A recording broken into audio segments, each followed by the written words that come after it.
Juzi nimetoka kufurahishwa na nyimbo yake ya Copy and Paste ambayo kaimba kuwapa usia vijana kwamba kama unapumua utakiwa kukata tamaa, unatakiwa ukaze, upambane, uamke.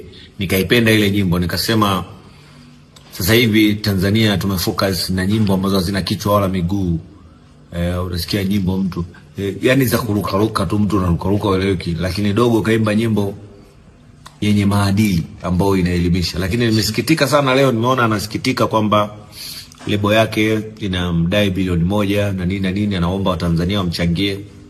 Mimi binafsi namsupport kwa kumchangia. Sisemi namchangia kiasi gani, lakini namsupport kwa kumchangia kama Watanzania wengine wanavyomchangia ambao wameguswa na wanapenda muziki wake, kwa sababu anaimba kwa ajili ya watu, anaimba kwa ajili ya watu wengine. Sio ameomba kujiondoa kwenye lebo, lakini lebo ilikuwa ikimlipia, maybe ikimnunulia gari, ikimlipia nyumba, ikimfanya record video na nini. Kwa hiyo wanadai chao. Mimi siwezi kudoubt kwenye hicho, kwa sababu muziki ni biashara, sio msaada. Ukiona mtu anafanya na wewe au anatoa pesa kwenye muziki wako, it means anawekeza.